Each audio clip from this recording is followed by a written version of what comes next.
I hope I won't bore you. I won't go on for too long. Not quite as long as Warwick did, but I just thought I'd show you this. This is actually a slide from my horse, and that's the eggs. So this is a fecal egg count that I put together yesterday on one of my. I've got a new horse and didn't get round to worming it, did I? And thought, I'll just do a fecal egg count on my horse, and it's full of worms. So that's just one of those things. So this is what we're looking at, this circular creature there, and I'll talk a bit more about fecal egg counts as we go on. Warwick, you're going to have to swap the projector over. Yep. So when Warwick asked me to do this, it was sort of like, oh, diagnostics, that's a bit unusual. But when I actually sat down and thought about it, guts being what they are, we actually use a whole heap of tests to try and figure out what's going on. It's not as obvious as it might be for whether a horse is lame or whether it's got a skin condition or something that you can actually look, feel, touch. So we look, feel and touch a lot with the poo and other things. So what I'm going to talk about is a couple of different syndromes. And the arrows, did you say? Yep. Perhaps I should get the slideshow going first. No, it is on slideshow on the screen. Yep. Oops, it went. So I wasn't heavy-handed enough. There we go. So I'm going to talk a little bit. Oh, there's a delay. Are you sorry? Why are we not? Might be. Keep talking. It might be because I was running from the disc. Okay. Let me copy it across. We're going to talk about colitis, like how you diagnose what sort of things you look at. Can everybody hear me? With colitis. We're going to talk about the succeed test that a variety of people have got to take home today. I didn't perhaps 100% agree with what Warwick said, so I'll give you a slightly more extensive explanation of what succeed does or doesn't do. I'm going to talk a little bit about fecal egg counts, like what's good about them, what they actually tell us, what they don't tell us, what you've got to be careful of, how to use them, and a little bit about foal diarrhoea, because that's always a worrying thing for owners who have foals that get diarrhoea. It can go bad really easily, and there are certain things what we can do and what we can't do in order to sort them out. How are you doing? Mirror for some reason. Can we talk to the screen and let you that? No. Let me try and. I'm about to save it to your home drive. I have. I'm running it. People are leaving already. I'm going to talk about shit all the time. Okay, now it Now we're might right. actually work. Here we are. Is that up on the screen, Derek? Now? Yes. Yeah. Okay, and is it rocking and rolling now? Not yet. There Yes. Cool. Really? Yep. Oh, sorry. Okay, Yeah, there we yeah. go. Okay, sorry. So, what have we got to look at colitis? As Warwick explained, the term colitis really describes inflammation of the lining of the gut, mainly the large intestine. This inflammation frequently causes diarrhoea and colic. However, it's important to realise the term colitis is just a collection of clinical signs. It's not actually a disease in itself. It's just a description of something that's going on being caused by something else. So there's a whole heap of different agents, a number of which Warwick's talked about, that can cause these symptoms. And really diagnosing what's causing it is really important as far as formulating what you're going to do about it. It's all very well to say it's got colitis, but you really need to understand why it's got it and what's caused it in order to do something about it. Most commonly it affects horses 2 to 10 years of age, and it can affect the mucosal lining in any part of the large intestine, including the colon, the cecum, or both.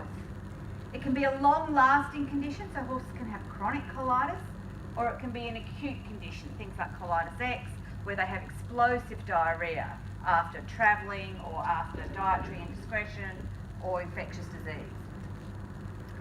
The things we can do to actually find out what's going on is we can take their blood, and in that blood we can look at the hemoglobin, the red cell count and the PCV. We can look at the white cell count, the neutrophils and the protein level, all of which will give us an idea of how the animal is travelling and what sort of disease process is actually causing the colitis. You can use a lot of the clinics these days have these in-house machines, or you can send it off to a commercial laboratory that uses a large commercial machine, and you also need to look at a blood smear. And so all these processes are either done in clinic or at the commercial laboratory that gives us an idea of what's happening. So the hemoglobin, red cell count, PCV and protein levels will tell us how dehydrated or how anemic the horse is. Same as in people. You're anemic, when you go and have blood tests, your hemoglobin, your red cell count's down. If you're dehydrated and you're from the diarrhea, then it will be high. The white cell count, I don't know if everybody knows what white cells are. They're the cells that are made in your bone marrow that circulate around in your blood that fight bacterial infection. And ideally, in a normal animal, I say normal, not being horses of course, so in a dog or something, there's a whole heap of white cells that live in the bone marrow. And as the white cells pass an area of inflammation, they leave the blood and they go into the tissues. And the bone marrow gets the message, we need more white cells. So the bone marrow G's itself up and it makes more white cells. And your white cell count goes up with infection. Now in dogs, they have millions of white cells just sitting in their bone marrow waiting for something bad to happen. And then they all rush out and do their trick. So dogs have this capacity that when they get sick, their white cell count goes huge. Now horses were made to die. Whoever designed them had this little twerk in the back of it. I think it was, somebody who actually has to pay the feed bill designed horses. Because they went, I think we'll just kill off a few of them in the process. So what happens with horses is when they get an infection, the white cells that are circulating in their blood leave the blood, go into the tissue. And the bone marrow gets the message, we need more white cells. And the bone marrow goes, might do that tomorrow, might do that the next day. So what happens with horses when they get acutely unwell is their white cell count dives down. And then over the next couple of days, it'll start to go up. So by looking at the white cell count, that gives us an idea of how long the whole process has been going on and how bad it is. Over time, the white cell count will start to rise. It will never go as high as a dog or a cat does, but it will respond. But per acutely, it'll go really low. So often when your horse is acutely unwell, it'll have a really low white cell count rather than a high white cell count. And then we actually look at what white cells are there. This is a little diagram of neutrophils. Neutrophils are your bacterial killer cells. They're the main white cell that we look at. And normally, when they're finished, they look like that one in the corner. So they've got little segments of sausages in them, and when they're finished, they let them out, swim around, they do their trick. Your neutrophils are replaced yours as well as the horses, every 6 to 12 hours. Every neutrophil in your body is replaced. Your spleen, when they start to get a little bit old, your spleen goes, you're old, you're out. And the bone marrow makes some fresh ones. When there's a huge demand though, and they're being sucked out of the blood really, really quickly, the bone marrow will start to release these things, which are young neutrophils. So they're not finished yet, but the bone marrow, they're child soldiers. They'll throw them out and go, do your best. We're going to die anyway, so out you go. And we can look at the blood, and if we've got a lot of these, we know things are really shit. Things are really bad. We're losing the fight if we've got a lot of these. And we do that by looking at a bone marrow. Looking at a blood smear. So we actually make a smear, we look at the different cells that are there, and we look for these various cells that tells us what's going on. So the age and the type of neutrophil will give us an idea. We can also test the rest of the horse as well, and we do that at biochemistry. If you think of blood, you know how when you take a horse blood, the red stuff settles out and you're left with the yellow stuff at the top. The red cells and the white cells are all down at the bottom, and that bit at the top is the plasma or the serum. And that's the proteins and the water that circulates in the blood. And we can measure certain things in that fraction that tells us what's going on in the body. So we can measure certain things that tell us whether the kidneys are okay, whether the liver is okay. We can measure the sodium, the potassium and the chloride, the electrolytes, to see if they need supplementation with specific things. We can look at protein levels, and horses with diarrhea, you think of the volume of fluid that they lose, they also lose a lot of protein and their proteins start to drop. We can look at muscle enzymes and see if they've had colic or if they're tied up or anything along those lines, what sort of damage is happening. We can also look at something called serum amyloid A, which is a specific protein that goes up with inflammation. particularly important in sick foals. Anybody who has foals, when you think they're a little bit off, this is one of the first things that we look at, because it goes up with chronic inflammation and it goes up very quickly and it comes down very quickly. So it's a really good indicator of how things are travelling. And you do that on a biochem analyzer, similar to this is the same one as that Warwick's got. Otherwise, once again, you can send them off to the commercial laboratory and they run them through their machines. Now, one of the other things we've got these days, which I haven't used this much because it's an in-house test, it's not something I really have much to do with, but it's becoming more and more popular. I don't 100% agree with what Warwick said. He was a little bit off, shall we say, in a couple of the facts, but in general, the way it works is, it's been developed to pick up two things, haemoglobin and albumin. Now, haemoglobin and albumin are both in the blood. So what they did is they developed antibodies to both the haemoglobin and the albumin that are very specific, they're equine antibodies. And so a positive result is said to indicate gut injury. So whether it be ulcers, inflammation, anything that's injured the gut and has caused blood or albumin to come through in the faeces. So it's got these two test strips. A detects the blood component albumin protein. Now, that blood component, the albumin can either come with the blood or it can just ooze out of damaged tissues. You know yourself, if you graze yourself or you've got a burn, protein oozes out, that's albumin that comes out. And the H1 just detects haemoglobin, which is associated with any whole blood loss. So, in the horse, of course, we've got the small intestine and the large intestine and the stomach. So when blood leaks into the gut at any level, that's whole blood, that haemoglobin will be coming out in the poo. Whether it's stomach, whether it's small intestine, whether it's large intestine. If there's whole blood leakage anywhere in the gut, that will give you a positive H strip in the poo.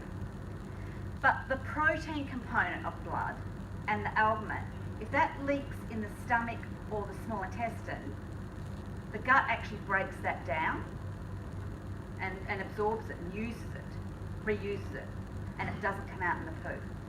So the only time that you're going to get the albumin component coming out in the feces is in the hind gut. This is the theory. I've got this all off the website of the people that make the test. So that's the theory. So the theory is that you can look at these two components and have some idea of whether your problem is in the stomach and the small intestine or whether it's in the hindgut by looking at the two things down the line. And it's really just about information. A lot of the diagnostics that we do and what I do for a living is like jigsaw puzzles. It's about layering of information. So it'd be nice if we just had a test that says it's got this and another test that says it's got that. But we don't. What we have is a whole compilation of information that gradually filters down that eventually tells us what we've got. And this is one of the things of information. So the results are supposed to be a reliable indicator of gastrointestinal injury, ulcers, inflammation, other damage, anything that releases albumin, haemoglobin or both, and taken together, the two parts of the succeed fecal test provide an indication of gastrointestinal conditions, including their general location. That's the theory. I wouldn't say it's been in use that much, so a lot of people don't quite have a good feel for how to use it properly. And it's reported as far as how good is the test, how accurate it is. A positive has a good chance of being a true positive. Like a 95, 96, 97% chance that if it comes up positive, it's truly a positive. However, the test doesn't have a wonderful negative predictive value. So if it comes up negative, it's got a 60 to 75% chance that it truly is negative. That's just tests. So as long as you understand the limitations of the test, you can use it appropriately. But you don't blindly believe everything that it says. So a positive test has a high chance of being a true positive and detecting disease. A negative test has a moderate chance of saying there's no disease present. And that's just the rules of the game. Okay, the next one I want to talk to you about is fecal egg counting. So fecal egg counting is where you take a feces and you try and determine how many eggs, worm eggs, there are in a certain volume of feces. So it can give us an insight into the number and the type of worms your horse has, but it's not accurate for all worms, and that's something you just have to realise. When they first started worming horses with anthelmintics, the main aim to do it was for large strongyles, which is Strongylos longilis, which gave you verminous arteritis. People who are a little bit older, it was a nasty thing that the larval worms settle in the branching of the aorta at the mesenteric vein or mesenteric artery, and they cause blood clots and they cause colic and really nasty badness happens. And that was the main thing, and it's been very effective in decreasing large strongyles. But what's happened over time is the small strongyles have developed resistance to to a lot of the drugs that we use. And that at the moment is the small strongyles that are causing us problems and causing disease rather than the large strongyles. And part of that problem is that a lot of the wormers we use, these worms are resistant to. And one of the reasons they've developed resistance is that we overworm our horses enormously. How many people here regularly worm their horses? All the time? Not that many, I suppose, yeah, but most people worm their horses at a regular time. And horses on studs are done the same. They worm them, on a regular basis. Everybody gets wormed. That's just the way it goes. And they worm them whether they need it or not. In a recent survey in the UK, they found that 84 to 82% of horses routinely treated had a negative fecal egg count and didn't warrant treating with wormer at all. And so what our fecal egg count does, it just gives us some idea of what the worm burden of our horses is, whether they need worming, and if you do it 14 days after you've wormed them, it'll tell you whether your worm is working or not. And that's really what it is. It does have a few limitations, because not all the worms do what we want. How do we do it? We take a specific weight of feces, usually about 2 to 4 grams, like a tiny, tiny piece. We mix it with saturated salt solution, and then we put it in one of these chambers, which is the chamber I've got under the microscope here. And then we look at it down the microscope, and we count along those grid lines how many eggs there are. We do a mathematical calculation, which is sometimes quite difficult, but anyway, and that will tell you how many eggs per gram of poo down the line. And there's a fairly set formula for how you interpret it. So the worms we look at the large strongyles. This is what they look like, the eggs. And fecal egg counts are very good for picking up large strongyles. We look at the small strongyles, and they're pretty good for picking them up as well. Tapeworms. You may see tapeworm eggs in a fecal egg count, but they don't reflect the burden. And that's because tapeworms shed their eggs intermittently. So some days there might be eggs there, some days there might not be. So you can't use the fecal egg count as a reliable indicator of the burden for tapeworms. Roundworms, it works really well. Remembering that our roundworms, we mainly see those in our young horses. Anybody that has young horses, they'll probably have roundworms. That's just part of being young. But it's a very good indicator of roundworm burden. Pinworms. Fecal egg counts do not tell you whether your horse has got pinworms or not. And that's because the little buggers come out of the bum hole and they lay their eggs around the anus and they itch, and that's why the horses rub their tail. But the eggs are not in the feces. And so there's quite a lot of resistance also to pinworms. I'm sure a lot of people here worm their horses and they're still rubbing their tails. And a lot of that is because what you're using is not working against the pinworms. Bots, once again, the life cycle of the bot is just such that it doesn't lay its eggs in the feces. It lays them on the skin. Everybody's seen bot eggs on the knees and the fetlocks and so on and so forth. So it's not a reliable indicator of bots either, but it is a good indicator for strongyles and roundworms. So how do you interpret it? If you have a low count, less than 200, then it's an acceptable. You don't need to worm your horse. Moderate, 200 to 500. Small risk, and it depends upon what the situation and what the way you keep your horses, whether you pick up the poo, all that sort of stuff, as to whether you do it. If it's over 500, your horses need worming. And that's pretty standard. It's not a hard thing to do. It's quite an easy thing to do from a lab perspective and everything. But it's something at some point in time you should, one, figure out how wormy your horses are, and two, whether the worms you're using are effective or not. I think we've covered that. Foal diarrhea, I just thought I'd touch on this. It's something that, you know, people worry about a lot. It's a common clinical condition in foals during the first 6 months. There's a lot of etiologies and corresponding prognosis, though, depending upon what cause it is how serious it is. Clinical signs vary from being transitory, change in fecal consistency, to a critical loss of fluid and having to have intensive care. And some foals with diarrhea also show colic and pain. So it's really important to be able to distinguish between the various causes of diarrhea in order to figure out whether they can be treated in the paddock, whether they need treatment, whether they can be treated at home, or whether they need to come into the hospital or not. So the couple I'm going to talk about, which is for here. When you work in the hunter or any of the really intense horse areas, you have a different range of diseases than we see here. Western Australia has, because of our dry summers and the way we feed our horses and things, we have a slightly different disease pattern to a lot of the rest of Australia. So I'll talk a bit about foal heat diarrhea, infectious causes of diarrhea, dietary and antibiotic associated.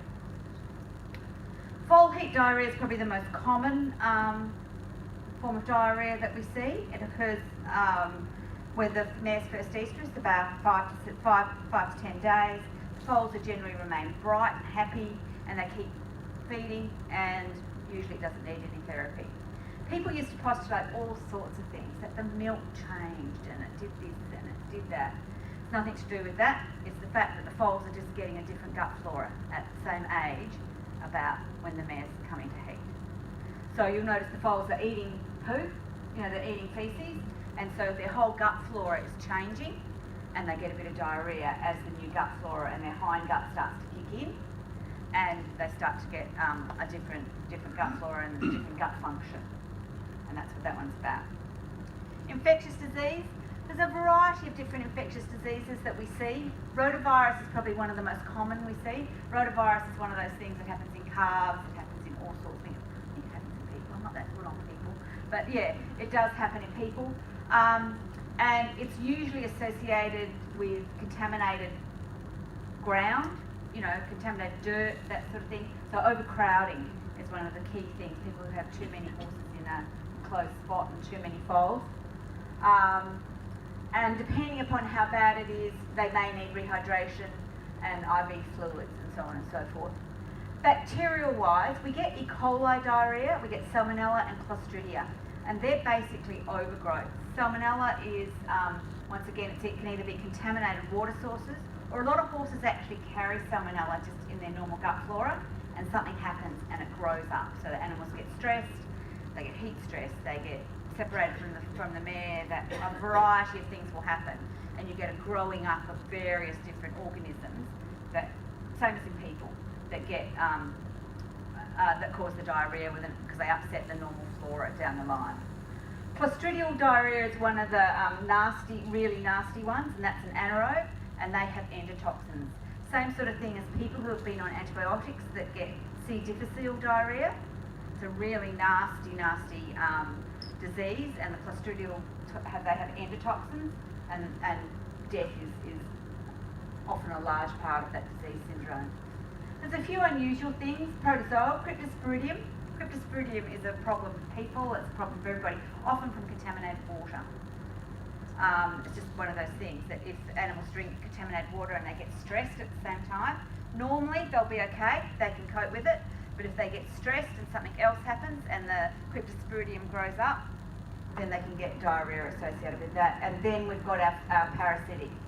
If the foals are kept in an area where there's a lot of parasite burden on the grass, you know, reticulated paddocks particularly, if you think about it, then they can have a worm burden from 2 weeks of age. They can also get it through the milk as well. And then that's mainly because they get milk that's got fecal contamination on it. They get fecal contamination, you know, milk to mouth and fecal to mouth contamination. The non-infectious causes of diarrhea are nutritional, relatively common, particularly when foals are fed artificial diets. Anybody that's reared a foal on milk powder they invariably, end up with diarrhea, just like lambs and calves and the like do. And they've also seen it if foals are separated from the mare and they overfeed when they get back in, just they overload their gut. Antibiotic-induced diarrhea is, once again, what Warwick was talking about with an altered gut microflora, where they're given antibiotics for another reason, whether it be respiratory, whether it be an injury, and it upsets their gut flora, and they end up with the diarrhea, and that's when the reformation and all the other things that Warwick was talking about come in. What sort of tests have we got available? We all usually do a standard blood test, which is your CBC, your biochem. We'll check the IgG on the foals, especially if they're young foals, to make sure they haven't had a failure of colostrum, and that doesn't need supplementing. And then we can check the faeces. You can do a rotavirus test. You can actually check the faeces for the presence of rotavirus. We can do a fecal egg count for parasites. We can do a culture for specific bacteria, salmonella. That picture is of a salmonella culture, so we can actually plate out the poo. We make a little slurry of shit and diarrhea. Playing with shit is wonderful. And then you plate it all out and you see what grows, and we're looking for specific organisms. You think, oh, everything will grow, but these plates are designed to kill everything else and just let one organism grow up. So there's specific things you can do down the line to determine where you're going. I just put these in, I don't expect people to read them, but there's a whole heap of causes of diarrhea that vary depending upon age. So, some of them cross over, some of them don't. So it's really about of doing sequential testing and going through and looking at a variety of things to end up where you are. So I don't have much more to say. If anybody's got any questions, I'm happy to talk to you, but there's a variety of things out there that we can do to give us an idea of what's going on in the whole gut of the horse. And that combined with the scoping and the this and the that then gives a huge bank of tests and bank of clinical experience that can be used in order to diagnose diarrhea and problems with the poo. So has anybody got any questions? You say we're dealing with the resistance to wormers. Are there particular wormers and active ingredients that we should be looking for when we worm our horses now? I think the newer ones where they've got the combinations, yes, is what most people are using. I think the benzimidazoles were the ones that people originally used, and there's a lot of resistance to benzimidazoles out there. So the ivermectins are starting to be more resistant to the ivermectins, but with some of the newer ones, we're getting there, but they're not really coming on you. When you look at what's out there, there hasn't been a big influx of new stuff in the last little while. We sort of, when the ivermectins came on, it sort of cleaned everything out. But it is, that's right. And not to use the same thing time and time and time again, to change when you do it is a good idea. How often should we be worming and when? You should be worming when your horses are worming, rather than not. It depends upon your the way you. If you pick up all the manure all the time, well, one, you've got a bigger chance of having worms if you're on irrigated pasture. At this time of year, any of the horses that are standing in sand or in bare dirt are unlikely to be picking up worms off the ground. Whereas if you've got irrigated pasture, there will be live worm eggs in that pasture. So they'll be and if they're shitting out worms and you're not picking up the poo, they will be constantly circulating more eggs and more worms. So what about if you pick up the poo every day, you've got repeat? If you pick up the poo, then you're dramatically decreasing the chances that your horses will be worming. I'm not saying you should. I don't pick up poo at my place. I've got 80 acres. It's full of shit. I don't pick it up at all. So I'm not saying you should. I'm just saying it does depend upon your management thing, how you go. If you don't, then definitely in winter and in spring and autumn, you should be checking your horses. I don't know what you guys say. Was Warwick out there? Yeah, we say exactly that. Yeah, so spring and autumn, and depending upon how they're looking, in the middle. Summer worming, as long as they go into summer without a heavy worm burden, you'll probably be fine. Do you want to say anything? The only thing I'll say about the worms and the resistance issue and parasite control is that we should all be on notice, as Sue said. There's been no new generation wormers released for a long time, since probably 25, 30 years now, since ivermectin became available. It'll be about 25 years. And Sue's right, when ivermectin it's a mectin, there's avermectin and moxidectin, they're very similar. They work similar ways. When they were released, they literally got rid of all worms. You know, they were like a nuclear bomb for worms, and we used them the way that we were taught to use wormers, which was you worm your horse every 6 to 8 weeks. And what we now know is that those mectins actually killed so good, and they killed for a much longer period, but essentially you didn't need to worm as frequently. And that message, unfortunately, we didn't completely understand. And because of that, and just because time and overuse, we've found that we're now getting some resistance. It's not severe, but And we're luckier than a lot of places in the Yeah. world. But- And that's because we have that summer off, often because of our very hot summers. But some of the places in the world have got real problems. and it will become worse. So, as a responsible horse owners and veterinarians, the drug companies are telling us they're not doing any research in the next generation of wormers. They're not really that interested. There's no money to do it because they're horses. They will in sheep probably, and maybe in other species of production animals. But horses, their market is small. So the reality is that we don't worry guys, someone's coming to the rescue with another nuclear bomb to kill all your wormers. So we need to maintain the effectiveness of these medications for as long as we can. The only way we can do that is use them less and use them strategically. And in WA, the strategic approach is as Susan suggested, which is that use the summer to kill your worms and reduce parasite burdens. Only worm horses more regularly that are higher risk, so your younger horses, your ones that have maybe decreased immunity, like maybe your older Cushingoid horses and so forth. And even your Cushing's horses. Yeah. I mean, I think anybody who's looked after horses with PPID, the way they respond to wormers can be quite different to average horses. So I personally, with my ancient ones, who I tend to collect, I do egg counts on those before I worm them, because the less drugs you can give those horses, the better.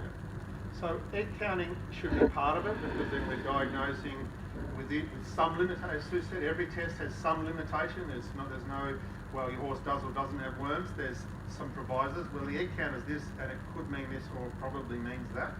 So it's a good way to go is fecal egg testing. So your strategy should be is to fecal egg test and try and reduce the amount of worming and rotate the wormers.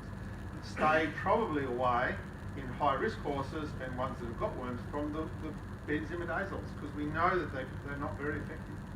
The other thing that we're seeing, which is not related to gut health, is the re-emergence of the skin worm parasites. And in WA, Habronema. And so we're seeing Habronema cause quite significant disease in the eyes, the vulva, the mouth, the lips, willy. and the willy. And like I used to amputate, unfortunately, 1 or 2 penises a year through recalcitrant Habronema infections in the head of the penis. Difficult area to treat in a horse topically, and it didn't respond very well to the We didn't wormers see and that. Habronema for years. And then we gave Now it's back ivermectin, got rid of all Habronema, as Sue said. We didn't ever see Habronema. And now I see cases that other vets, I saw and I thought, well, that's not a Habronema, it's something really weird, but the Habronema's coming back. Is it a tumour? Is it, what's going on? Does everybody understand how resistance develops? Yeah, I mean, it's just that very small percentage that, you know, that 1 out of a million that's resistant, that's the one we select for every time and if there's only those ones left, then gradually they will build up and they'll start breeding with their resistance.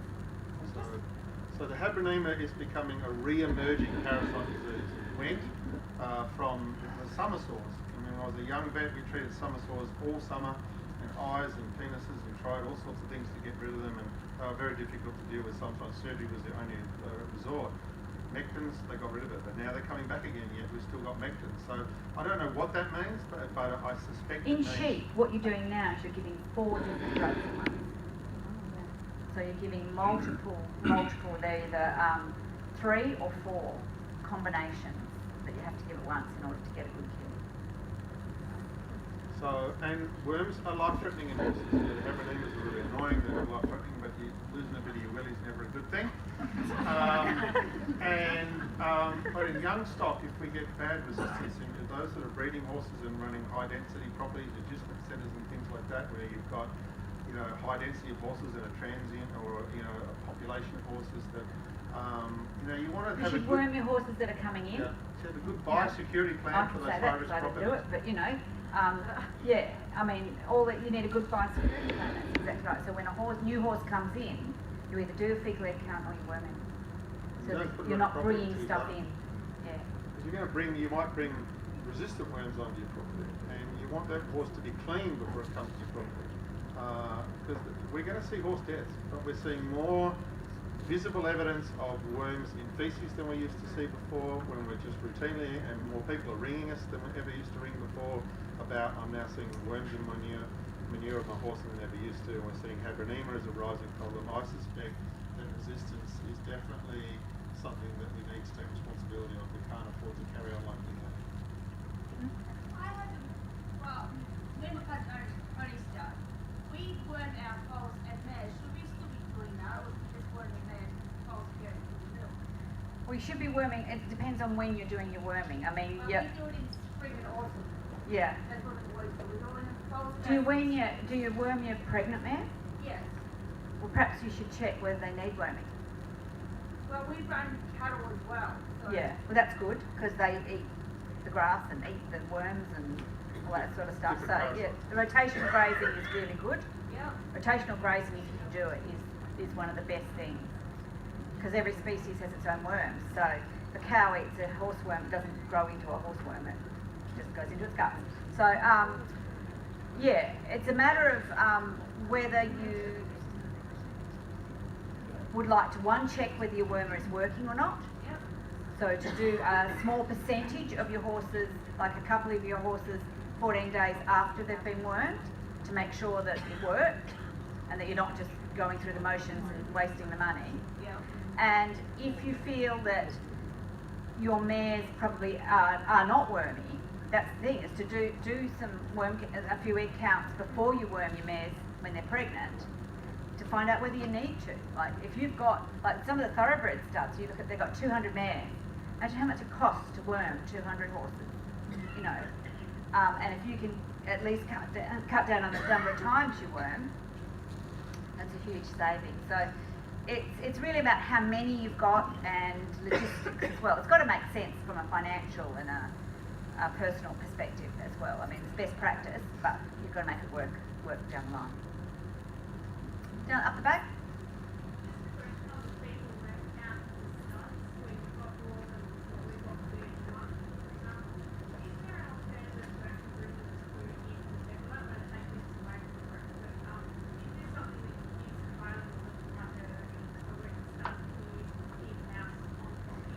I think you need a microscope, you need the chambers, you need the saturated salt, and you need time. And that's part of the problem. I mean, it's all about the economics of setting up to do it. It's not a technologically advanced undertaking. You know, it just requires a little bit of laboratory skill and time and a microscope that works. So it's really about how much it's going to cost you to send them away versus your time and the setting it up. So setting up for doing egg counting is probably going to cost you between $1,000 and $2,000 by the time you buy a microscope. The chambers are about $200, $250 each. You always need two because you know you'll break them. You know, the glass and all that sort of stuff. And then you've got to make up the saturated salt solution. None of it's hard, it's about convenience and it's about knowing what you're looking at, which once again, as we put up on the thing, that's not difficult, that's just practice. It's not rocket science, it's just practice. So there's not that many places that do their own, just because of the inconvenience, not because it's hard to do. There's a few weird things out there which are coming. There's the app. There's this app you can get, and you mix the feces with a solution, a certain amount, and they glow in the dark. The eggs glow in the dark, and then you put your phone over it, and your phone counts how many glowing in the dark dots. And I found that really fascinating, but I couldn't actually get hold of it to have a play with it. It's in Europe at the moment. Whether that's going to come, and that's for people to do their own stuff. So there are things out there coming along those lines. At the moment, this is like people have been doing this for 50 years. This is like a really basic laboratory procedure. But at the moment, it's probably the cheapest and the easiest thing to do. But you can do it if you want to. With those small strong bile worms, they also dormant. There's ones that are asleep. Yeah, the insisted you won't pick those up in the egg count. So if you're worming a horse that has a high egg count, Yep. and you're going to potentially cause problems or toxin release, like those new ones will start to emerge as their live ones get killed off. No. No problems. No. The worm is very much stay in the gut. Yeah. They're not particularly systemically, like even with things like habronema, we used to almost have to put topical ivermectin on them rather than systemically absorbed. But they don't get it's not like heartworm or something where they get an anaphylactic response if they've got them insisted.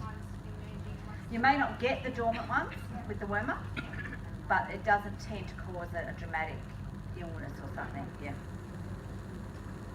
One more question. Are you finding that the vectors are being less effective on what? It's very hard for us to assess bots. Yeah. You know, now they've got the scopes and things, they'll be able to tell whether they're being cleaned up or not. I do not doubt for one moment that there is resistance in bots. There's definitely resistance in the pinworms. You know, I think we've all wormed our horses and they're still continuing to rub their tails out, you know, and it's a combination with pinworms also the fact that they live around the anus, so they're not actually in the gut mucosa or that sort of thing. It's a mixed sort of thing. Pinworms don't do that much harm except rub tails out.